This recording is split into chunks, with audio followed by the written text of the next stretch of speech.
O São Francisco é um rio com vários usos. Serve para navegar, pescar, irrigar lavouras e também é fundamental para a sobrevivência de animais nativos do Brasil. Na segunda reportagem da série sobre o Velho Chico, os repórteres Ana Dalapria e Sandro Queiroz navegam pelo estado de Minas Gerais e mostram que, apesar da importância, o rio é maltratado por quem mais precisa dele, o ser humano.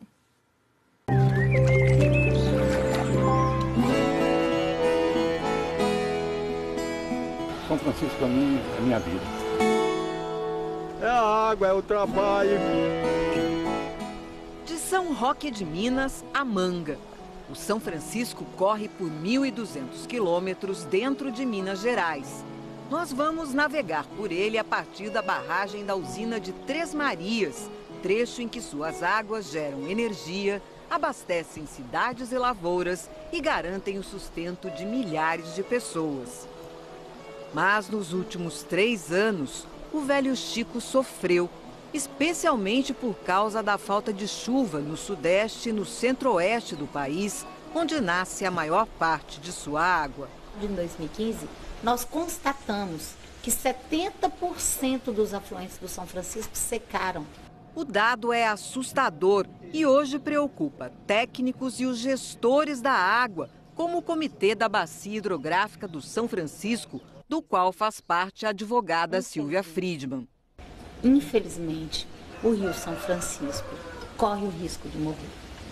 No município de Januária, no norte de Minas, no final de 2014, o rio estava assim. Em alguns trechos, dava para cruzá-lo a pé, algo impensável até 10, 12 anos atrás. A baixa do rio quase inviabilizou uma das tradicionais atividades econômicas da cidade. No século passado, durante décadas, Januária era quase sinônimo de cachaça. A bebida produzida aqui era tão boa e famosa que aparecia até em música, como essa de Sai Guarabira que você está ouvindo aí. Só pirão de peixe com pimenta, uma boa Januária completando a refeição. E essa história tem tudo a ver com o Rio São Francisco. Porque todo o comércio da região era feito pelo leito do rio, pela navegação. Úrsula e Lícia Carneiro tocam a cachaçaria fundada pelo avô e contam que por quase 100 anos grandes barcos navegaram pelo São Francisco, ligando o sertão da Bahia a Minas. Chegava até Januária, carregava de cachaça e levava pelo leito do rio até chegar em Petrolina, Juazeiro, vendendo a cachaça nessa região toda aí. Os chamados vapores também transportavam passageiros, animais, grãos. Até uns 5 anos atrás, a gente tinha um fluxo de navegação até razoável. Com a seca que ocorreu, isso tem 5 anos que praticamente a gente não transporta. Felizmente, 2016 chegou trazendo chuva e muita água por aqui. Que maravilha, não é? Lindo, lindo, lindo nosso Velho Chico. Isso aí é uma alegria no coração da gente, não é? Mas a chuvarada não afastou definitivamente o risco da falta de água, como podemos ver no lago da usina hidrelétrica de Três Marias, a primeira barragem erguida no leito do São Francisco, construída também para perenizar o fluxo de água do rio. A ideia é, em anos de muita chuva, guardar o excesso de água dentro do lago para evitar enchentes e prejuízos rio abaixo. E nos anos de seca, ir liberando essa água aos poucos para regularizar a vazão do Rio São Francisco. A maior parte do São Francisco só chove durante 6 meses do ano. No restante, é o reservatório da usina que abastece o rio. Hoje, a principal preocupação de quem está aqui cuidando da operação desse reservatório é olhar o estoque de água e fazê-lo durar até o fim da seca e início da próxima chuva, lá no finalzinho desse ano de 2016. O temor é legítimo. No início de 2016, o reservatório de Três Marias estava com apenas 7% do seu volume útil. Mesmo com a chuvarada que caiu até agora, o nível da represa só chegou a 34%, menos do que em 2015, quando o volume ficou em 36%. E não é só a quantidade de chuva que preocupa cientistas como o hidrólogo da Embrapa Cerrados, Jorge Werneck. O aumento do uso da água, a intensificação do uso das bacias, tanto para a área urbana quanto para a área rural, impactam nesse fluxo da água dentro dos cursos d'água.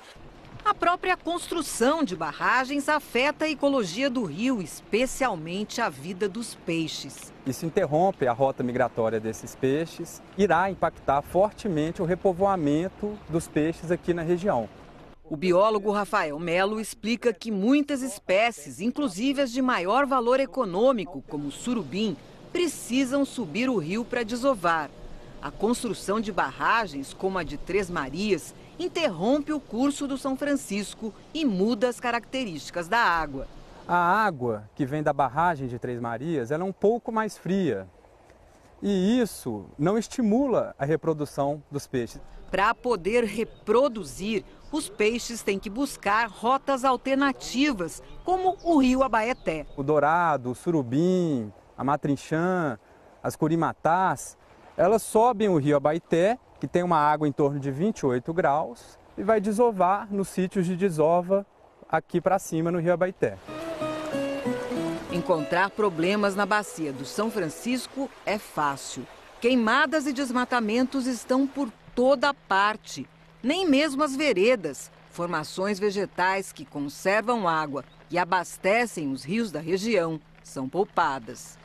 Pelo Código Florestal Brasileiro, a vereda é uma área protegida. Deveria ter pelo menos 50 metros de mata ciliar em cada margem. Mas não é o que a gente está vendo aqui. A própria estrada aberta para ligar as propriedades passa no meio dela. Atrás, área de pasto. E já vemos vários buritis mortos. O pessoal comumente faz o plantio de lavouras, a criação de gado, ou mesmo a criação de peixe, né? Tanques escavados dentro da vereda. Então, desmatamento, assoreamento e a vereda tende a morrer. Em Três Marias, o Comitê da Bacia do São Francisco luta para salvar uma dessas veredas, a principal nascente do córrego Barreiro Grande, que corta a cidade. Ao redor dela, uma área de 9 hectares foi isolada para o plantio de 13 mil mudas de espécies nativas. E a principal ferramenta para o sucesso do reflorestamento tem nome e sobrenome: Ismael da Cruz Souza, dono de parte do terreno onde fica a vereda. Ele foi incumbido de tomar conta da área. A gente passava a molhar com o regador, molhando planta por planta, replantando elas. Eu me sinto até honrado de ter esse espaço, porque essa é uma herança de mais de 100 anos que nós temos aqui e que meu pai sempre preservou. E eu acho que onde quer que ele esteja, já falecido há 25 anos, eu creio que ele está orgulhoso de mim. Mas ao longo da bacia do São Francisco, casos como o do Ismael são exceção. No próximo bloco, você vai ver como o esgoto urbano, o assoreamento e o desmatamento ameaçam um dos principais berçários de peixes do Velho Chico.